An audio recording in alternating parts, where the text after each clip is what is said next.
सैमके के YouTube channel में आपका स्वागत है। मेरा नाम है राज और आज हम रिव्यू करेंगे आधार हाउसिंग फाइनेंस का आईपीओ। तो इस वीडियो में हम जानेंगे कि आपको इस आईपीओ में निवेश करना चाहिए या नहीं है। तो अभी जानते हैं कंपनी के बिजनेस के बारे में। तो कंपनी शुरू हुई थी 1990 में as Vysya Bank Housing Finance Limited. उसके बाद कंपनी रीनेम्ड हो गई 2010 में as Aadhaar Housing Finance private company. Company का जो मेन ऑपरेशन है वो है हाउसिंग लोन्स प्रोवाइड करना। एंड इनका जो मेन बिजनेस है वो है कमर्शियल एंड रेसिडेंशियल प्रॉपर्टी के लिए मॉर्गेज लोन्स प्रोवाइड करना। अदर देन दैट रिनोवेशन के लिए एंड न्यू परचेज के लिए लोन्स प्रोवाइड करना। ये कंपनी 15 लाख से बिलो टिकट साइज़ को टारगेट कर रही है। एंड अभी इनका जो एवरेज टिकट साइज़ आ रहा है वो है 10 लाख। अगर कस्टमर्स की बात करें तो company mainly first time home buyers को टारगेट कर रही है जो इकोनॉमिकली वीकर है and low middle class segment को बिलोंग करते हैं। तो कंपनी फ़िलहाल टियर 4 एंड टियर 5 सिटीज़ को टारगेट कर रही है एंड देश के 20 स्टेट्स एंड यूनियन टेरिटरीज़ में अपना बिजनेस एक्सपांड कर चुकी है। तो अभी हम बात करेंगे आईपीओ की डिटेल्स के बारे में। यह आईपीओ शुरू हो रहा है 8 मई से लेकर 10 मई तक और इसका जो फेस वैल्यू है वो है 10 रुपीज़ पर शेयर। एंड इसका प्राइस बैंड निकल के आ रहा है वो है 300 रुपीज़ से लेकर 315 रुपीज़ तक। एंड लॉट साइज़ में आपको मिलने वाले हैं 47 शेयर्स। इशू साइज़ की बात करें तो कंपनी 3000 करोड़ का इशू साइज़ लेके आई है, जिसमें के 1000 करोड़ जो है वो फ्रेश इशू है एंड 2000 करोड़ जो है वो है ऑफर फॉर सेल। कंपनी का expected post issue market capital जो बन के आने वाला है वो है 13,434.78 करोड़। तो अभी बात करते कंपनी के ऑब्जेक्टिव के बारे में। कंपनी को फ्यूचर कैपिटल रिक्वायरमेंट है जो कि वो लेंडिंग प्रोसेस के लिए यूज़ करने वाले हैं and other than that remaining जो फंड्स रहेंगे वो जनरल कॉर्पोरेट पर्पज़ के लिए कंपनी यूज़ करने वाली है। अभी बात करेंगे कंपनी के की स्ट्रेंथ के बारे में। First, geographical distribution network.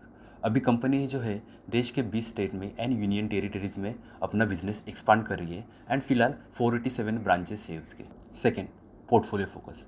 तो कंपनी अभी टियर 4 एंड टियर 5 के कस्टमर को टारगेट कर रही है जिनका टिकट साइज बिलो 15 लैक्स है। 3, स्ट्रॉन्ग फाइनेंशियल्स एंड ग्रोथ।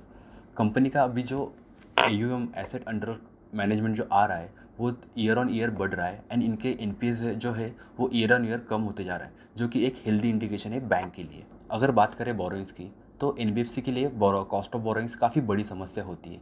तो इस कंपनी को अगर हम ठीक से देखेंगे तो इनके बोरोइंग्स 8.2 से लेके 7.6 तक घट चुके हैं, जो ये दर्शाता है कि कंपनी का लो कॉस्ट में फंडिंग उठा रही है। अभी बात करेंगे रिस्क। कंपनी पे टैक्स के एंड क्रिमिनल केसेस चल रहे हैं, तो अगर इनका रिजल्ट कंपनी के अगेंस्ट आता है तो कंपनी के फाइनेंशियल पे इसका असर हो सकता है। सेकेंड आता है डिफ़ॉल्ट रिस्क। कंपनी जो टारगेट कर रही है कस्टमर्स वो है लो इनकम सेगमेंट के, तो ये कैटेगरी में EMIs डिफ़ॉल्ट होने के चांसेस काफ़ी ज़्यादा रहते हैं, इसलिए ये डिफ़ॉल्ट रिस्क काफ़ी बड़ा फैक्टर इस सेगमेंट में दिखाई देता है। Third, government policies. पिछले कुछ साल से हम देख रहे हैं कि RBI NBFC पे काफ़ी स्ट्रिक्ट एक्शन ले रही है। तो अगर RBI ने कुछ पॉलिसी चेंज किया तो उसका असर इस कंपनी में काफ़ी गहरा हो सकता है। तो अभी हम बात करेंगे कंपनी के फाइनेंशियल्स के बारे में। कंपनी का जो प्रॉफिट निकल के आ रहा है वो ईयर ऑन ईयर 23% से बढ़ा है एंड फॉर द 9 मंथ का अगर हम पीरियड देखें तो उसमें 36% से ये बढ़ रहा है। अगर नेट इंटरेस्ट इनकम की बात करें तो ये ईयर ऑन ईयर 29% से बढ़ गया है। कंपनी की नीम्स भी काफ़ी अच्छी तरीके से बढ़ते दिख रहे हैं। अगर NPA की हम बात करें तो इसके जो पीयर्स है प्राइवेट सेक्टर के, तो इनके कंपैरिजन में कंपनी के NPA 1% स्टैंड हो रहा है, जो कि काफ़ी अच्छा इंडिकेशन है। अगर हम रिटर्न ऑन इक्विटी देखें तो बैंक ने 18.4% की यील्ड दी है एंड रिटर्न ऑन एसेट में 4.2% की यील्ड दी है। बैंक के अगर हम लोन देखें तो उसमें हमें दिखता है कि 57% लोन जो है वो सैलरीड एम्प्लॉयड को दिए है, जो कि एक अच्छा इंडिकेशन है क्योंकि इनकी रीपेमेंट कैपेबिलिटी काफ़ी अच्छी होती है। वैल्यूएशन की अगर हम बात करें तो इसके कॉम्पिटिटर्स के मुकाबले कंपनी काफ़ी कम वैल्यूएशन पे अभी हमें दिख रही है। कंक्लूजन, कंपनी 1990 से लेके हाउसिंग फाइनेंस के बिज़नेस में कार्यरत है, तो ये दर्शाता है कि कंपनी के पास काफ़ी बड़ा एक्सपीरियंस है। इसकी अभी पेरेंट कंपनी जो है वो है ब्लैकस्टोन कंपनी, जिसका फाइनेंशियल सेक्टर में काफ़ी अच्छा नाम है। अगर हम कंपनी के बिजनेस ओवरव्यू के बारे में देखेंगे तो कंपनी मोस्टली रूरल एरियाज़ को टारगेट कर रही है and as per 2023 report total banking के 8% क्रेडिट्स सिर्फ रूरल एरियाज़ को मिल रहा है। तो रूरल एरियाज़ में क्रेडिट की काफ़ी बड़ी अपॉर्चुनिटीज़ दिख के आ रही है। ओवरऑल सब फैक्टर्स को देखते हुए हम ये नतीजे पे आते हैं कि आपको इस आईपीओ को लॉन्ग टर्म के लिए सब्सक्राइब करना चाहिए।